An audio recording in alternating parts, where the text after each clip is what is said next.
তোমাদেরকে একটা কথা বলি, তোমার আব্বা তোমাকে পছন্দ করে না কেন?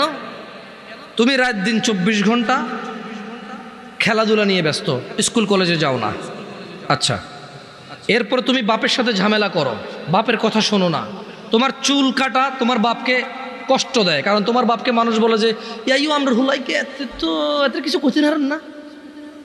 তোমার বাপ কষ্ট পায় এটা শুনে। তোমাকে তোমার মাকে বলে তোর হোলারে বুঝাইতে আর উৎসাহ, তোর হোলারই হোলা আয়, কিন্তু যেদিন দড়ি ভেতরে শেষ করিলাম ফিরি। তোমার মাকে বলে তুই তুকারি করে বলে তোমার কারণে। আমি বলছি না তোমার আব্বা এটা ন্যায় করে, কিন্তু তোমার কারণে তোমার আব্বা তোমার আম্মাকে বলে তোর মতো মহিলার বিয়ে করে আমার জীবন শেষ রে হোলান্ডি মানুষ করতে আর ন। আমি বিদেশ গেছি, শহরে গেছি কাজে, আমি কি দেশে থাকলে তোদের মুখে অন্ন উঠবে? এই যে ছেলে পেলে জামা কাপড় পরে ঘুরে ঘুরে বেড়ায়, আমি আমার যৌবনটাকে বিসর্জন করেছি বলে তো পারে। তোর মতো মহিলা বিয়ে করে আমার জীবন শেষে আমার ফোলান্ডি মানুষ হলো। তোমার মাকে রাত দিন 24 ঘন্টা করে। আচ্ছা বলো, তোমার মায়ের দোষটা কোথায়? তুমি কি তোমার মার কথা শোনো? বলো, তুমি তোমার মার কথা শোনো? তোমার মায়ের দোষটা কোথায়? কি করতে পারবে? তুমি তোমার বাপকেই শোনো না, মাকে কি শুনবা?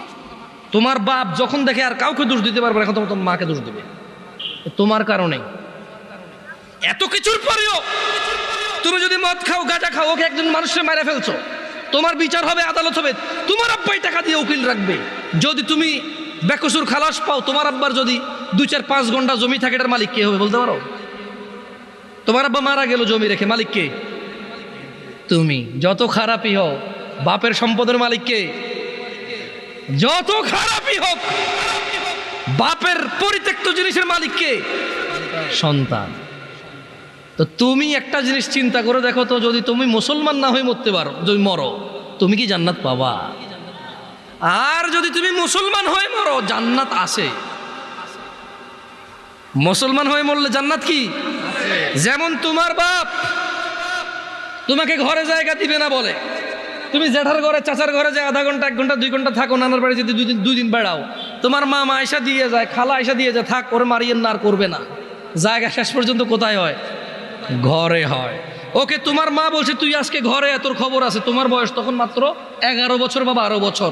তুমি এখন এত শিয়ানা হও নাই, এত শক্তিশালী হও নাই যে মাকে ধমক দাও। মাত্র তোমার বয়স 11-12 বছর। কোনো একটা অন্যায় করেছো, তোমার মা বলছে তুই আজকে ঘরে আয়। তুমি কি করছো?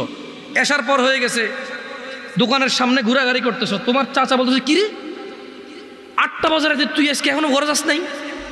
চাচা বুঝতে পারছে আজকে খবর আছে, কিছু একটা করছো। 8টা-9টার পরে যায় দেখে যে তোমার মাই তোমারে খুঁজতেছে। এরকম হয় না? তোমার মায় তোমারে খুঁজতেছে যে আমগো আব্দুর রহিমের দেখছেন নিও কিল্লাই, আর এত কছিলাম আজকে ঘরে এলাতে, পোলাটা তো আমার জীবনটা শেষ করে দিচ্ছে, এই সেই হ্যান তুমি যা যা করছো বলছে। বলার পরে তোমার মায় কিন্তু তোমার, যখন এখনকার কথা বলছি না, তোমার মায়ে তোমাকে চেরাগ নিয়ে চেরাগের যোগে খুঁজছে, হারিকেন নিয়ে হারিকেনের যোগে খুঁজছে। এখন মোবাইলের ফ্ল্যাশ লাইট দিয়ে তোমাকে খোঁজে। তোমার মা খোঁজে না? দেখছো, তোমার মায়ের সন্তান তুমি, অন্যায় করছো বলছে ঘরে জায়গা দিবে না, 2টা শলা দিয়ে বাড়িও দিছে, কিন্তু আবার মাই রান্না করে খাওয়াইছে। আবার মাই ওই মায়ের দাগের মধ্যে মাই তেল মালিশ করে দিছে। মুসলমান হয়ে মরো ভাই। এই যে আগুনে জলে যদি পুড়ে আল্লাহ ছাই করে দেয়, ওটাকে আল্লাহ আবার জীবনের নদীতে ধুয়ে পবিত্র করে জান্নাতে ঢুকাই দেবে। আল্লাহর হয়ে মরো, আল্লাহর হয়ে মরো। সালাত ছাড়া বিকল্প নাই। আমি কি তোমাদেরকে জাহান্নামে ফেলতে আসছি এটাকে মনে করো?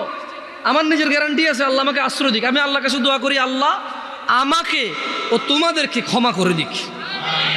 আমাকে আমার যত গুনাহ আছে, তোমাকে তোমার যত গুনাহ আছে, আমার মতো করে আমার যে যে গুনাহগুলো আছে, তোমার মতো করে তোমার যা যা গুনাহ আছে, আল্লাহ সবগুলো মাফ করে দিক। আমি এই দোয়া করি।